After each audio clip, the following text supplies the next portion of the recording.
ত্রয়োদশ জাতীয় সংসদ নির্বাচন সামনে রেখে রাজনৈতিক অঙ্গনে চলছে নানা সমীকরণ। সেই ধারাবাহিকতায় হঠাৎই জাতীয় নাগরিক পার্টি থেকে পদত্যাগ করলেন দলটির জ্যেষ্ঠ যুগ্ম সদস্য সচিব তাসনিম জারা। পদত্যাগ করে তিনি এনসিপির দলীয় গ্রুপে লেখেন, প্রিয় সহযোদ্ধাগণ, আমি দল থেকে পদত্যাগ করছি। গত ১.৫ বছরে আপনাদের থেকে অনেক কিছু শিখেছি, সেজন্য আন্তরিক কৃতজ্ঞতা। আপনাদের জন্য শুভকামনা রইল।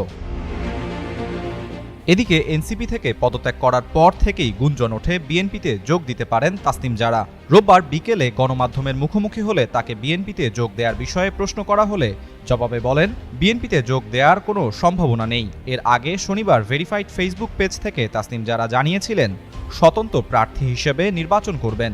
সেই লক্ষ্যে এই আসনের ১% ভোটারের স্বাক্ষর সংগ্রহ শুরু করেছেন তিনি। রোববার সকাল থেকে শুরু হওয়া এই কার্যক্রমের ব্যাপক সাড়া পড়েছে। গণপ্রতিনিধিত্ব আদেশ অনুযায়ী নির্বাচনে স্বতন্ত্র প্রার্থীর ক্ষেত্রে সংশ্লিষ্ট নির্বাচনী এলাকার ১% ভোটারের সমর্থন সংবলিত স্বাক্ষরযুক্ত তালিকা মনোনয়নপত্রে সংযুক্ত করতে হয়। ত্রয়োদশ জাতীয় সংসদ নির্বাচনের প্রার্থীদের মনোনয়নপত্র জমা দেওয়ার শেষ দিন সোমবার। এর মধ্যেই তাসনিম জারাকে ১% ভোটারের স্বাক্ষর সংগ্রহ করতে হবে। খিলগাঁও, সবুজবাগ ও মুগদা থানা এবং মান্ডা এলাকা নিয়ে গঠিত ঢাকা ৯ আসনে মোট ভোটার ৪,৬৯,৩০০ জন। সেই হিসেবে স্বতন্ত্র প্রার্থী হওয়ার জন্য তাসনিম জারাকে ৪,৬৯৩ জন ভোটারের স্বাক্ষর সংগ্রহ করতে হবে। এর আগে পোস্টে তিনি লিখেছিলেন, প্রিয় খিলগাঁও, সবুজবাগ ও মুগদাবাসী, আমি আপনাদের ঘরের মেয়ে। খিলগাঁই আমার জন্ম ও বেড়ে ওঠা। আমার স্বপ্ন ছিল একটি রাজনৈতিক দলের প্ল্যাটফর্ম থেকে সংসদে গিয়ে আমার এলাকার মানুষের ও দেশের সেবা করা। তবে বাস্তবিক প্রেক্ষাপটের কারণে আমি কোনো নির্দিষ্ট দল বা জোটের প্রার্থী হিসেবে নির্বাচনে অংশগ্রহণ না করার সিদ্ধান্ত নিয়েছি। আমি আপনাদের এবং দেশের মানুষকে ওয়াদা করেছিলাম যে আপনাদের জন্য ও নতুন রাজনৈতিক সংস্কৃতি গড়ার জন্য আমি লড়ব।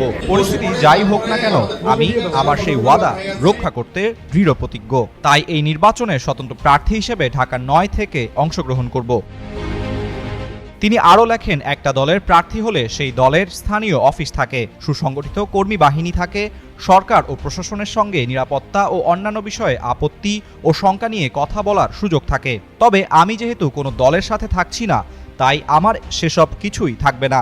আমার একমাত্র ভরসা আপনারা, আপনাদের মেয়ে হিসেবে আমার সততা, নিষ্ঠা ও নতুন রাজনীতি করার অদম্য ইচ্ছা শক্তির প্রেক্ষিতে আপনারা যদি স্নেহ ও সমর্থন দেন, তবেই আমি